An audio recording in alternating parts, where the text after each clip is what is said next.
বাংলাদেশের প্রাইম মিনিস্টারও লজ্জা নাই, স্বাস্থ্য যিনি মন্ত্রী তারও লজ্জা নাই, স্বরাষ্ট্রমন্ত্রীরও লজ্জা নাই। এই লজ্জাহীনদের জগতে আমরা অসভ্যদের জগতে বসবাস করছি। বাংলাদেশে যেটা হচ্ছে দোষারোপের রাজনীতি, যে হামের বিষয়টা কি ইউনূস সরকার ট্যাকেল দিয়েছে, নাকি শেখ হাসিনা সরকার ছিল, নাকি তারেক রহমান সরকার?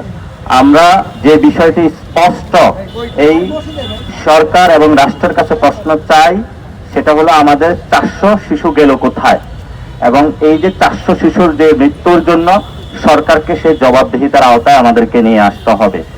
আমরা ভ্যাকসিন আসছে নাকি আসে নাই, কোন ব্যবস্থা হয়েছে, আমরা সেগুলো বুঝতে চাই না। তাহলে মাননীয় যিনি প্রধানমন্ত্রী রয়েছেন, ওনার ওয়াইফ হলো একজন ডাক্তার, উনি ডাক্তার হিসেবে কি এই জিনিসটা বোঝে না যে 400 সন্তান আমাদের মারা গিয়েছে? গতকালকে দেখলাম কড়াইল বস্তিতে যারা অটিজম শিশু তাদেরকে নিয়ে উনি প্রোগ্রাম করেছেন।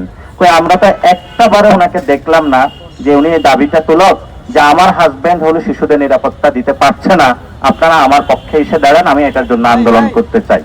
আপনি যখন ওয়াইফ হিসাবে আচরণ করবেন এবং বাংলাদেশের নাগরিকদেরকে বঞ্চিত করবেন, তখন আপনি হয়তোবা ক্ষমতা দিয়ে কিছু চর্চা করতে পারবেন, কিন্তু সেই জায়গাটা আমরা যেতে পারবো না। এজন্য আমরা আগেই দাবি তুলেছিলাম বাংলাদেশে একটা সংস্কার বাস্তবায়ন হোক, যে বাস্তবায়নের মধ্যে স্বাস্থ্য চিকিৎসা থেকে শুরু করে পুরো বাংলাদেশের আমূল পরিবর্তন হবে।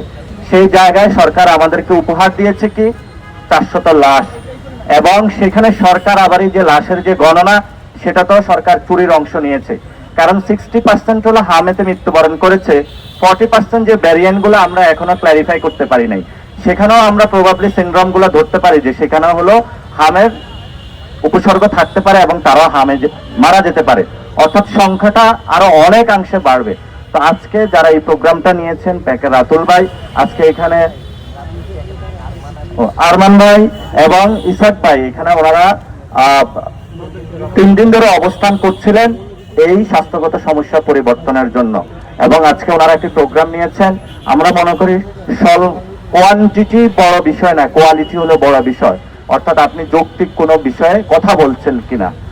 এই যে গতকালকে বিদেশে ইউরোপিয়ান একটা রাষ্ট্রে যে বিদেশি একটা ড্রোন এসেছিল, এই জন্য প্রাইম মিনিস্টার হলো পদত্যাগ করেছে।